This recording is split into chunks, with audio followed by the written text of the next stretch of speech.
하나님의 말씀을 봉독하겠습니다. 신명기 31장 14절에서 23절까지의 말씀입니다. 구약성경 311면에 있습니다. 신명기 31장 14절에서 23절까지의 말씀입니다. 여호와께서 모세에게 이르시되 내가 죽을 기한이 가까웠으니 여호수아를 불러서 함께 회막으로 나아오라. 내가 그에게 명령을 내리리라. 모세와 여호수아가 나아가서 회막에 서니 여호와께서 구름 기둥 가운데에서 장막에 나타나시고 구름 기둥은 장막 문 위에 머물러 있더라.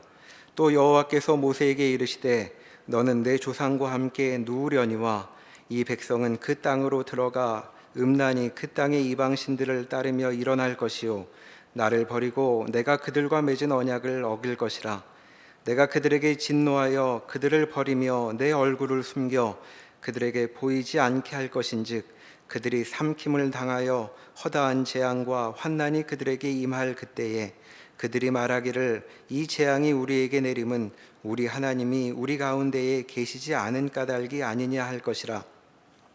또 그들이 돌이켜 다른 신들을 따르는 모든 악행으로 말미암아 내가 그때에 반드시 내 얼굴을 숨기리라.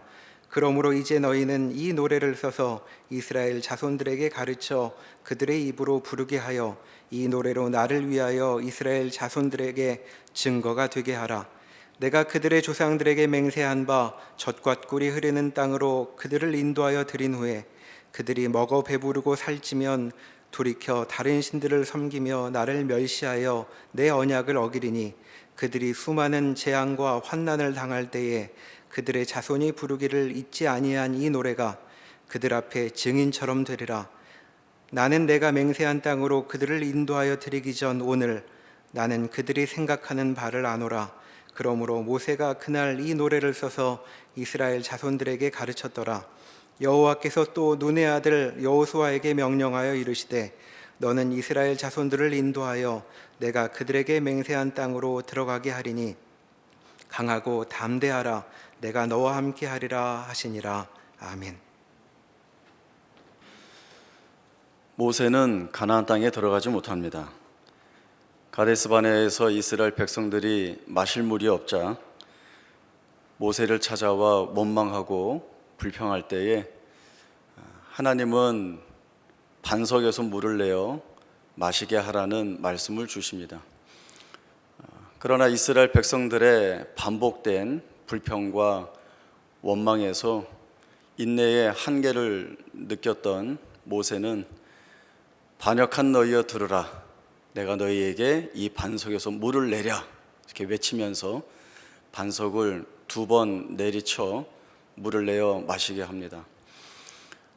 물을 내어서 이스라엘 백성들의 갈급한 문제가 해결되어 끝나는 것 같지만 그러나 하나님은 이러한 모세의 행동을 하나님의 거룩하심을 드러내지 못한 것으로 규정하시고 이 일로 인하여서 이스라엘 백성들을 인도하여 가나안 땅에 들어가지 못할 것이라는 말씀을 듣게 됩니다. 그동안 이스라엘 백성들을 인도했던 지도자였고 또 하나님과 이스라엘 백성들 사이에서 중보자의 역할을 감당했던 모세는 이제 가나안 땅 입성을 바라보고 있는 이스라엘 백성들에게 그리고 또 이 이스라엘 백성들을 인도할 여호수아에게 자신의 모든 책임과 지위를 위임하게 됩니다. 여호수아에게 이 책임과 또 지위가 위임되는 자리에 하나님께서 구름 기둥 가운데 나타나십니다. 이러한 하나님의 나타나심은 여호수아를 격려하시는 모습이 되기도 하고 또 이스라엘 백성들을 새롭게 지도할 여호수아를 백성들 앞에서 인정해 주시는 모습도 됩니다. 우리가 모세를 생각하면 참으로 많은 부분들을 생각해 볼 수 있습니다. 모세는 애굽의 왕조로 있을 때에 동족 이스라엘 백성들을 위하여서 의분을 일으켰던 인물이기도 합니다. 또 애굽에서 나와 미디안 광야에서 40년을 보낸 후에 이스라엘 백성들을 이끌어야 한다는 하나님의 말씀을 듣고 이스라엘 백성들을 애굽에서 출애굽시키는 일들도 하게 됩니다. 또 광야 40년 동안 이스라엘 백성들과 동행하고 동고동락하면서 하나님의 백성으로서의 책임을 다하도록 훈련시키는 일에 열심을 냅니다. 이스라엘 백성들을 향한 모세의 마음이 어떠했을까라고 생각을 하면 지도자의 마음을 넘어서 부모와 같은 마음이었을 거라는 생각들을 충분히 우리가 해보게 됩니다. 모세가 이스라엘 백성들을 생각할 때마다 그 마음 속에서 생각하게 되는 것은 이 이스라엘 백성들이 하나님을 사랑하고 경외하여 하나님을 예배하고 또 하나님의 말씀에 순종하여서 하나님과 언약을 맺은 백성으로서 온전히 세워져 가야 한다라고 하는 사실들을 분명히 알고 있었고, 또 이 백성들이 가나안 땅에 들어가게 되면 하나님을 버리지 않고 또 이방 신들에게 마음을 빼앗기지 않고 또 하나님 없이 살 수 있다라고 하는 가증한 마음을 품지 않고 하나님의 명령과 규례와 법도에 따라 순종하며 사는 백성이 될 것을 바라고 있습니다. 그러한 자들이 되어서 하나님 앞에서 하나님이 주시는 복들을 마음껏 누리면서 언약 백성으로서의 삶을 복되게 살아가게 되는 것, 이것을 위해서 모세가 기도하고 또 이 백성들을 훈련시켜 왔습니다. 사실 모세가 하나님으로부터 이 마지막에 듣고 싶은 말씀은 이 이스라엘 백성들은 가나안 땅에 들어가서 나의 통치 아래 복받으며 잘 살 것이니 너는 염려하지 말아라, 이런 말씀을 듣고 싶었을 것입니다. 그러나 오늘 본문 16절의 말씀을 보면 모세가 하나님으로부터 듣는 말씀은 전혀 다른 말씀입니다. 하나님이 뭐라고 말씀하시는가 하면 이 백성은 그 땅으로 들어가 음란히 이방 신들을 따를 것이고 나를 버리고 내 언약을 어길 것이라는 말씀을 듣게 됩니다. 이러한 말씀이 모세의 마음을 갈갈이 찢어놓지 않았을까요? 모세는 이스라엘 백성들의 장래를 생각하면 인간적으로 마음 아프고 정말 낙심이 되고 절망스럽고 또 우리가 그러하듯이 많이 자책하지 않았을까 싶습니다. 내가 더 이들을 잘 가르쳐야 했던 것이 아니었을까? 내가 이들 앞에 좀 더 모험적인 믿음의 모습을 보여야 하지 않았을까라고 하는 생각이었을 것입니다. 모세뿐만 아니라 또 우리가 생각해보는 하나님의 마음도 어떠했을까요? 하나님도 마찬가지 아니었겠습니까? 하나님께서 이스라엘 백성들에게 순종할 때 받는 복과 또 불순종할 때 받게 되는 저주에 관한 말씀을 주시고 이스라엘 백성들에게 생명과 복과 사망과 화가 너희 앞에 있으니 너희가 택하라 라는 말씀을 주십니다.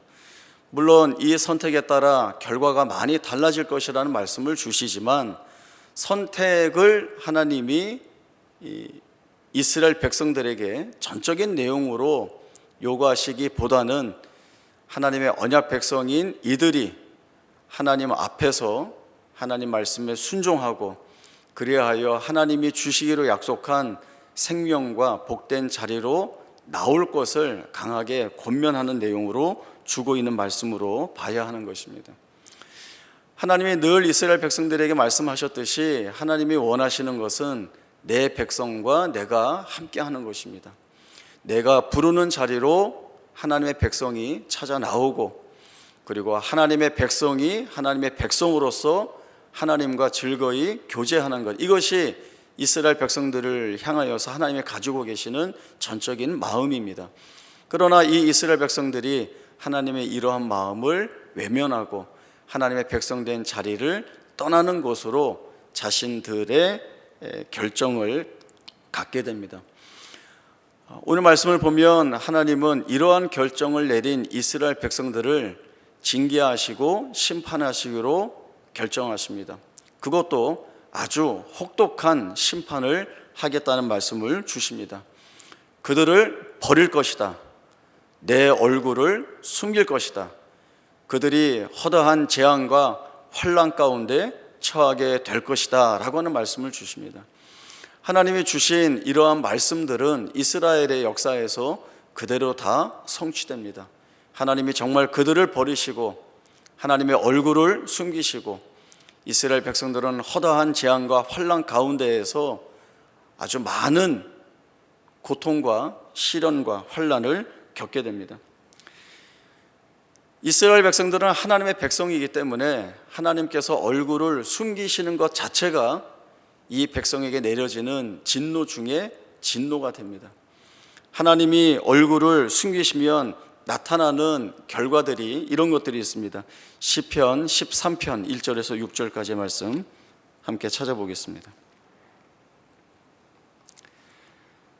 시편 13편 1절에서 6절까지의 말씀 봅니다. 여호와여 어느 때까지니까 나를 영원히 잊으시나이까? 주의 얼굴을 나에게서 어느 때까지 숨기시겠나이까?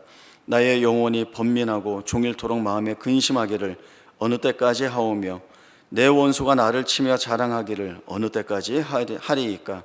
여호와 내 하나님이여 나를 생각하사 응답하시고 나의 눈을 밝히소서. 두렵건대 내가 사망의 잠을 잘까 하오며 두렵건대 나의 원수가 이르기를 내가 그를 이겼다 할까 하오며 내가 흔들릴 때에 나의 대적들이 기뻐할까 하나이다. 나는 오직 주의 사랑을 의지하여 싸우니 나의 마음은 주의 구원을 기뻐하리이다. 내가 여호와를 찬송하리니 이는 주께서 내게 은덕을 베푸심이로다. 아멘. 시편 13편은 다윗이 지은 비탄 시입니다. 다윗은 절망스러운 고통 가운데에서 오랫동안 버티고 견뎌내고 있는데 도대체 어느 때까지 이래야 하는지를 하나님 앞에 토로하고 있습니다. 주의 얼굴을 어느 때까지 숨기시겠습니까? 주의 얼굴을 드러내지 아니하시면 나는 이럴 수밖에 없습니다 라고 하는 하나하나의 고통들을 내비치고 있습니다. 나의 영혼이 번민할 수밖에 없으며 종일토록 마음에 근심할 수밖에 없습니다. 하나님의 얼굴을 숨기시면 나는 사망의 잠을 잘 수밖에 없고 내 대적들이 나를 치는 것으로 인하여 기뻐하는 것을 보고만 있어야 합니다. 다윗은 자신이 하나님에게서 잊혀진 존재가 될까를 두려워하고 있고 하나님이 영원토록 그 얼굴을 숨기심으로 인하여서 자신이 이 고통에서 헤어나오지 못할까라고 하는 번민을 하고 있습니다. 그러나 반전이 있습니다. 그럼에도 다윗은 그 오랫동안 겪게 되는 고통의 자리, 거기에서 하나님께 기도하고 있습니다. 절실히 하나님의 구원을 요청하고 있는 자리, 그리고 여전히 하나님의 구원은 요원해 보이는 그 자리에 있지만 거기에서 떠나지 아니하고 하나님께 기도하는 자리, 지금 내게 답이 주어지지 않고 있지만 내 인생의 답은 구원의 소망이 하나님께만 있기 때문에 내가 이 자리에서 주의 얼굴을 구하는 것 외에는 아무것도 할 수 없다는 기도를 하나님 앞에 올리고 있습니다. 오늘 이 부분이 신명기의 말씀에서도 동일하게 드러나고 있는 말씀입니다. 하나님은 모세에게 노래를 지어서 이스라엘 백성들로 하여금 부르라고 하십니다.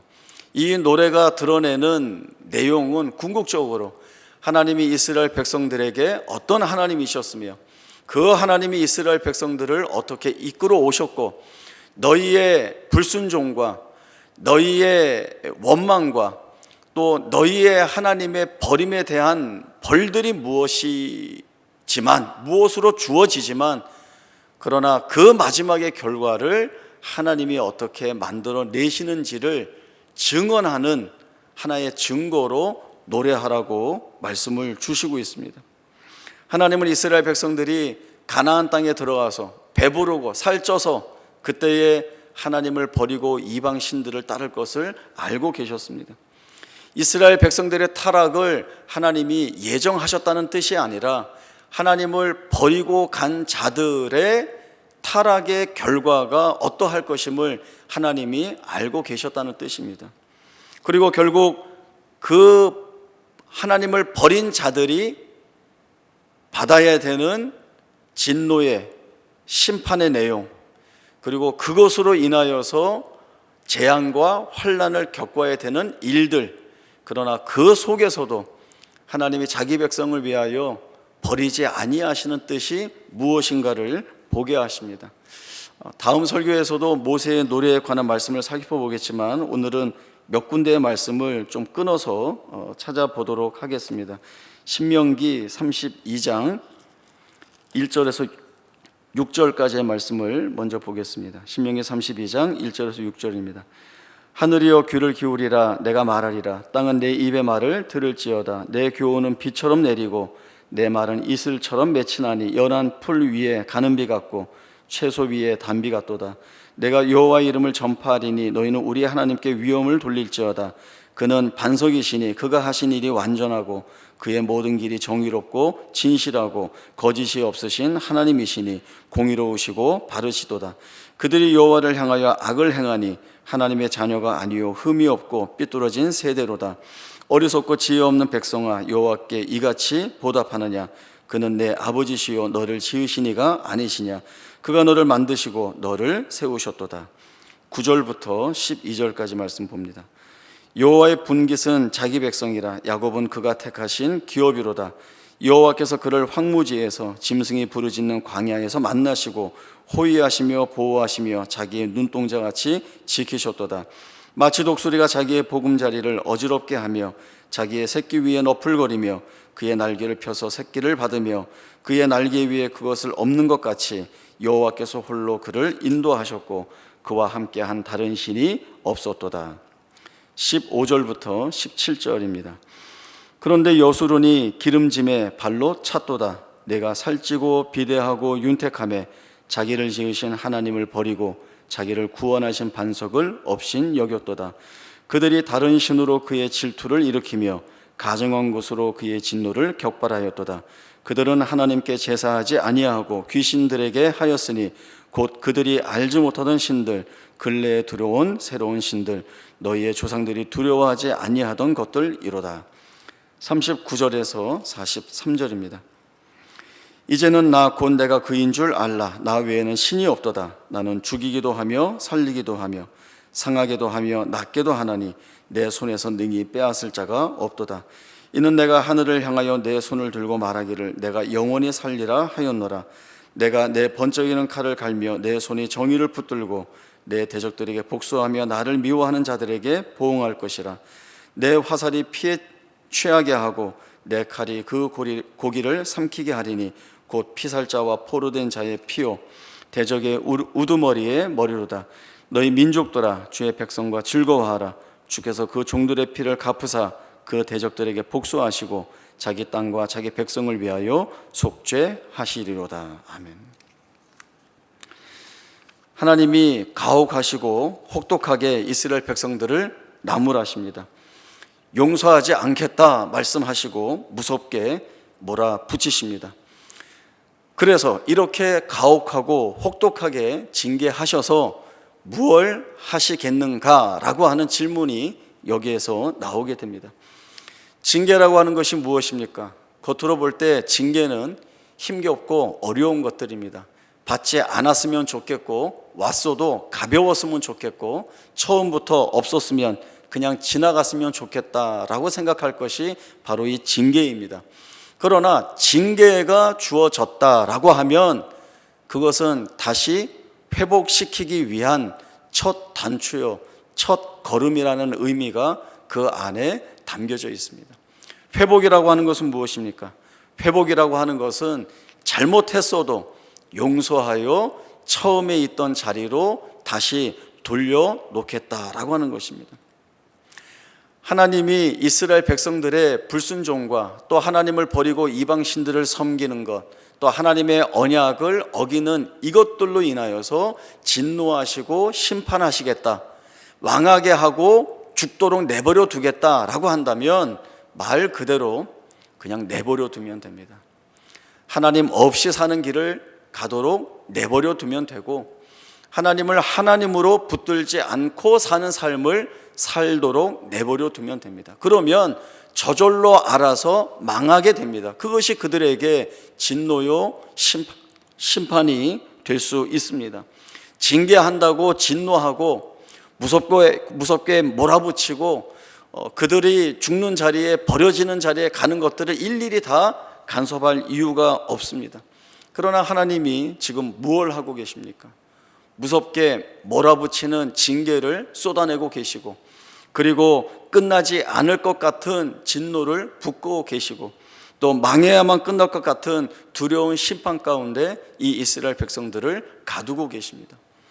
그러나 여기에 그 진노와 심판과 두려움 가운데에 하나님이 무엇을 두시는가 하면 이 백성들을 위한 내 일을 멈추지 않겠다는 하나님의 약속을 두고 계십니다. 내가 그들을 버릴 것이다. 내 얼굴을 숨겨서 망하게 할 것이다. 너네 이제 다 죽었어. 이렇게 해서 망하게 하고 죽여서 끝내는 것이 아니라 여전히 언약 백성으로서 대하는 것 같은 하나님의 대하심이 이 안에 여전히 남아 있다는 것입니다. 어디에서 이 사실을 확인하게 되는가 하면 모세의 노래를 보면 마지막에 이스라엘 백성들의 징계를 위해서 심판의 도구로 사용하시는 이방 민족들에 관한 말씀이 있습니다. 이 이방 민족이 하나님의 백성을 치고는 자신들이 하나님의 손에 붙잡혀서 심판의 도구로 쓰임받았다는 것을 모르고 우리가 힘이 있어서, 우리가 능력이 있어서 이 이스라엘 백성들을 쳤다라고 자만할 때에, 교만할 때에 이들을 이스라엘의 원수로, 대적으로 대하시고 심판하시겠다는 약속을 주시고 있습니다. 이러한 말씀들을 통해서 볼 때에 우리가 충분히 생각할 수 있는 것은 하나님이 이 이스라엘 백성들을 잊지 않고 계시다라고 하는 것입니다. 이런 식의 하나님의 일하심은 성경 여러 군데 나와 있습니다. 그 중에 한 곳을 저희들이 찾아보겠습니다. 구약 성경 오바댜서 1장 17절에서 21절까지의 말씀입니다. 구약 성경 1285쪽쯤 됩니다. 오바댜 제1장 17절에서 21절까지의 말씀을 제가 읽겠습니다. 오직 시온 산에서 피할 자가 있으리니 그 산이 거룩할 것이요 야곱 족속은 자기 기업을 누릴 것이며 야곱 족속은 불이 될 것이며 요셉 족속은 불꽃이 될 것이요 에서 족속은 지푸라기가 될 것이라. 그들이 그들 위에 붙어서 그들을 불살할 것인즉 에서 족속에 남은 자가 없으리니 여호와께서 말씀하셨습니다. 그들이 네겝과 에서의 산과 평지와 블레셋을 얻을 것이요 또 그들이 에브라임의 들과 사마리아의 들을 얻을 것이며 베냐민은 길르앗을 얻을 것이며 사로잡혔던 이스라엘의 많은 자손은 가나안 사람에게 속한 이 땅을 사르바까지 얻을 것이며 예루살렘에서 사로잡혔던 자들 곧 스바랏에 있는 자들은 네겝의 성읍들을 얻을 것이니라. 구원받은 자들이 시온산에 올라와서 에서의 산을 심판하리니 나라가 여호와께 속하리라. 오바댜는 에돔에 하나님의 심판이 있을 것이라는 예언이 기록된 책입니다. 그래서 오바댜서를 이스라엘과 적대적 관계에 있었던 에돔이 하나님의 심판을 받음으로 인하여서 상대적으로 이스라엘이 유익을 얻을 것이다 라고 하는 이런 입장에서 쓴 글이라고 보면 안 됩니다. 그렇게 국수주의적 입장에서 생각하면 훨씬 중요한 뜻들을 놓칠 수가 있습니다. 이스라엘과 에돔의 갈등은 그들의 조상인 야곱과 에서가 모태에서 다투는 것에서부터 시작하는 꽤 긴 그러한 내용이 그 안에 있습니다. 그러나 하나님은 이 에돔을 이스라엘의 형제의 나라로 인정을 해 주십니다. 그래서 출애굽할 때에 이스라엘 백성들이 에돔과 전쟁하는 것을 금하기도 하시고 또 율법을 말씀하실 때에 에돔이지만 이스라엘로 귀화한 3대손은 여호와의 총회에 들어올 수 있도록 허락도 해 주십니다. 다시 말해서 하나님은 이 에돔에게 은혜를 베푸시고 하나님의 언약 자손이 될 수 있는 길을 열어주십니다. 그러나 이 에돔이 하나님의 그러한 은혜를 입음에도 불구하고 이스라엘을 대적하고 방해합니다. 그리고 주전 586년에는 바벨론과 연합하여서 남유다를 멸망하는 일에 이 에돔이 앞장서게 됩니다. 에돔이 바벨론과 함께 남유다에 들어와서 성전을 회파하고 또 그러한 사건들이 남유다 백성들에게는 대단히 충격적인 사건으로 돌아보게 됩니다. 바벨론 제국에 의해서 나라가 멸망한 가운데 있는 남유다 백성들은 에돔에게서 받은 이 수치와 모욕이 굉장히 컸습니다. 에돔에게 받은 수치와 모욕을 통해서 볼 때 정말 우리가 하나님으로부터 버림을 받았구나라고 하는 그러한 절망에 빠져들게 됩니다. 이때 오바댜 선지자는 그 시리와 절망에 빠져 있는 이스라엘 백성들에게 비록 지금은 하나님의 징계를 받아서 나라를 잃게 되고 에돔에게 수치와 모욕을 받게 되었지만 너희가 하나님 앞으로 돌아와 회개하면 이 모든 수치에서 벗어나게 하시고 또 하나님의 은총으로 인하여 회복을 얻게 될 것이라는 말씀을 주게 됩니다. 모세의 노래가 바로 이와 같습니다. 이스라엘 백성들이 모세가 지은 이 노래를 하나의 증거와 증언처럼 부르면서 보게 되는 것은 공의로우신 하나님이 우리를 어떻게 부르셨고 어떻게 찾아오셨고 우리 가운데 이루신 일들이 무엇인지, 우리가 하나님을 버리고 쫓아간 그 길이 얼마나 어리석었었는지, 하나님이 아닌 이방신들을 쫓았을 때에 우리가 필요한 것이 있을 때에 이 이방신이 아무것도 하지 못했다는 것, 그것이 우리의 죄였다는 것. 그래서 하나님 앞에 징계를 받고 심판을 받고 허다한 재앙과 환난 가운데 처할 것은 분명하지만 그럼에도 하나님이 그 가운데에서 우리를 회복시키기 위하여 우리를 찾아오시고 그 회복시키시는 일들을 끝까지 하신다는 사실들을 이 노래를 통하여 이스라엘 백성들이 보게 됩니다. 신명기 8장에 나오는 말씀도 그와 같습니다. 여호와께서 내 종되었던 애굽 땅에서 이스라엘 백성들을 이끌어내시고 그리고 그 백성들을 인도하여서 그 광대하고 위험한 광야, 곧 뱀과 전갈이 있고 물이 없는 간주한 땅을 지나게 하시지만 그러나 반석에서 물을 내어 마시게 하고 하늘에서 만나를 내려 먹게 하심으로 인하여서 이 모든 것들을 보게 하시면서 결국 하나님이 끌고 가시는 자리가 어디인가 하면 마침내 너를 복되게 하시는 자리, 이스라엘 백성들에게 광야라고 하는 것, 또 그 광야에서 보내는 40년이라고 하는 세월은 앞이 어디인지를 알 수 없는 불안한 세월 가운데에서 우리의 삶이 결국 어떻게 될 것인가를 확인할 수 없는 그런 자리, 무엇을 마실까, 무엇을 먹을까라고 하는 고민을 가져야 하는 그 자리였지만 그러나 하나님은 분명 그들의 불순종을 통하여서 주시는 심판으로 인하여서 광야에 들여보냈지만 그 광야는 이 이스라엘 백성들이 하나님을 하나님으로서 제대로 만나는 자리, 하나님이 어떤 하나님이신지를 보게 하는 자리로 삼아 주셨습니다.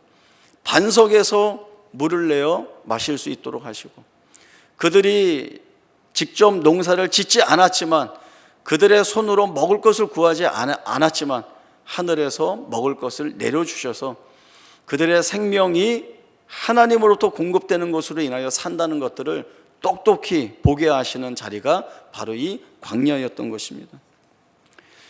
오늘 본문 말씀 처음에 보면 하나님께서 모세를 대신하여서 여호수아에게 위임하는 장면이 나옵니다. 그리고 오늘 본문 마지막 말씀에 보면 이 모세의 노래에 관한 말씀을 주시고 전혀 다르게 여호수아에게 너는 두려워하지 말라, 내가 너와 함께 하겠다라고 하는 말씀을 주십니다.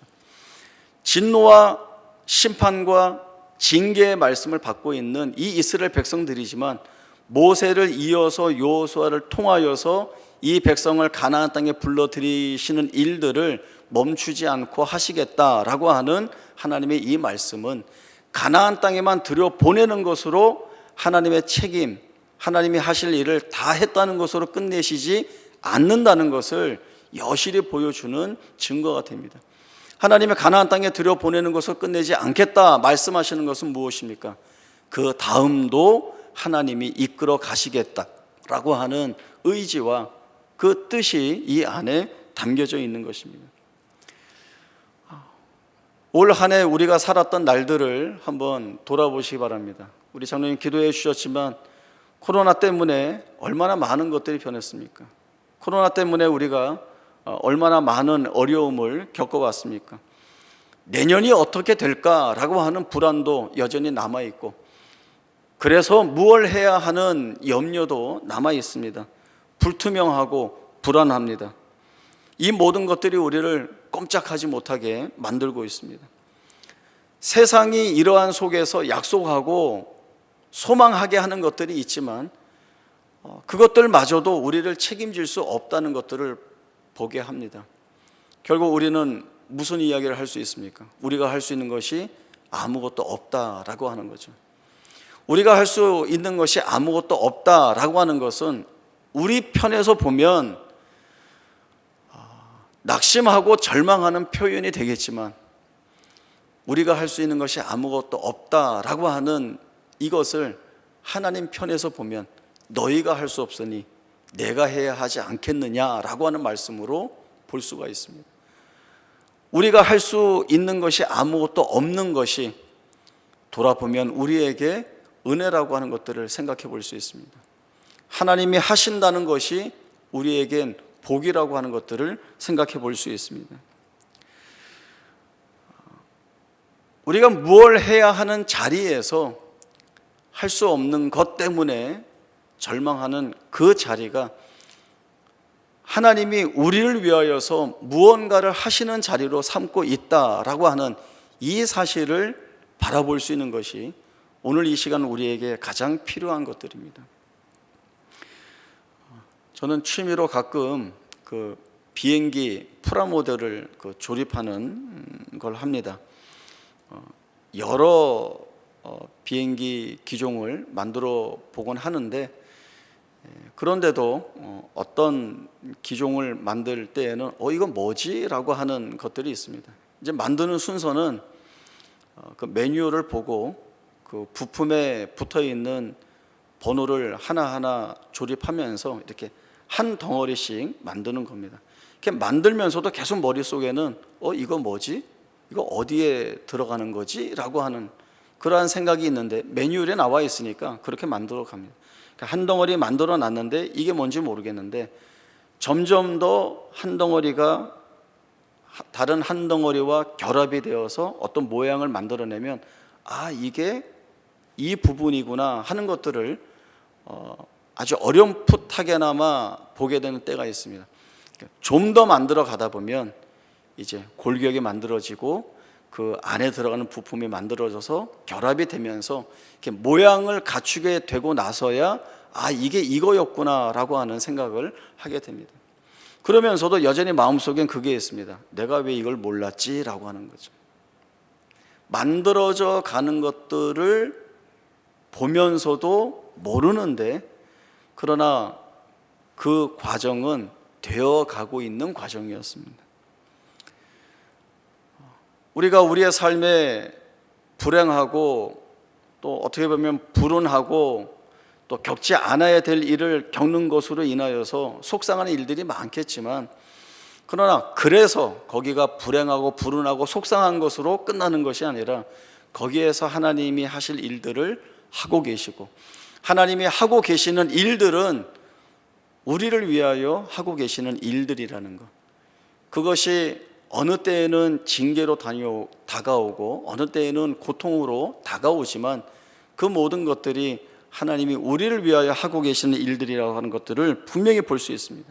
내가 하나님께 징계를 받고 있어도 거기는 하나님이 여전히 나를 사랑하셔서 나를 위한 하나님의 일을 하고 계시는 자리, 지금까지 우리가 나누었던 이러한 내용으로 확인할 수 있고, 또 하나님이 나를 고난 가운데 두셨다고 한다면 자기를 의지하지 말고 죽은 자를 다시 살리신 하나님을 더 의지하게끔 하시는 과정으로 삼고 계시다라고 우리가 봐야 하기도 하고, 또 우리가 끝모를 고통 가운데 있다고 한다면 이유가 있어서 하나님이 그 고통을 허락하셨지만 결국엔 그 고통 속에서도 하나님이 나를 치료하시고 보호하시고 이끄셔서 나를 더 복된 자리로 이끌어 가시는 하나님이시다라고 하는 것들을 저희들이 보게 됩니다.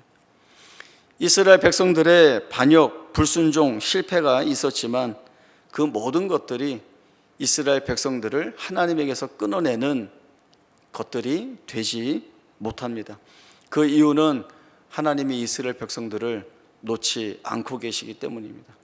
하나님이 손에 쥐고 계시는데 그 무엇이 하나님의 손에서 이스라엘 백성들을 빼내어 갈 수가 있겠습니까? 뺏어갈 수 있겠습니까? 그 무엇도 하지 못합니다. 하나님이 붙잡고 계시는 이상 하나님에서 우리를 뺏어갈 것은 아무것도 없습니다. 그러니 우리가 어느 자리에 있든, 복된 자리이든 은혜가 있는 자리이든, 징계가 있는 자리이든 고난이 있는 자리이든, 바로 거기에서 하나님이 우리를 위한 일을 하고 계시다는 것들을 기억하셔서 그 하나님 하실 일들을 소망하고 또 거기에서 하나님 바라보는 믿음으로 잠잠히 견디어내는, 그리고 기다리는 모습들이 바로 오늘 우리가 하나님 앞에 드려야 할 믿음 있는 고백입니다. 이 믿음 있는 고백을 하나님께 드려서 더 단단해지고 더 굳건해진 마음으로 하나님을 찬송할 수 있는 우리 모두의 복된 생애가 될 수 있기를 바랍니다. 기도하겠습니다. 하나님 아버지 은혜를 감사합니다. 이스라엘 백성들은 하나님을 버리고 도망갔습니다. 자기들의 힘과 능력을 의지하였고 하나님이 아닌 다른 것들을 붙들고 살 수 있다는 교만함이 그들 가운데 있었습니다. 하나님이 그들을 징계하시고 심판하셨습니다. 그러나 그 징계와 심판에 하나님이 이스라엘 백성들을 언약의 백성으로 기억하시며 회복의 은혜를 부어주시는 것을 멈추지 않으셨습니다. 우리도 불안하고 어려운 시대를 살아가고 있습니다. 앞을 알 수 없기에 더 낙심하고 절망한 것들에 둘러싸여 있습니다. 그러나 바로 여기가 하나님이 우리를 위하여 은혜를 예비하고 계시고 우리를 이끄시는 자리요 현장인 것을 고백합니다. 하나님이 우리와 함께 하시니 두려워할 것이 없습니다. 더 하나님 붙들고 기도하겠습니다. 우리의 기도 가운데 응답하시고 우리의 소원을 이루어 주시는 하나님을 보게 하심으로 인하여서 우리가 하나님의 백성인 것을 기뻐하고 하나님이 우리의 하나님이신 것을 감사하며 살아가는 우리 모두가 되게 하여 주옵소서. 거룩하신 예수님의 이름으로 기도하옵나이다. 아멘.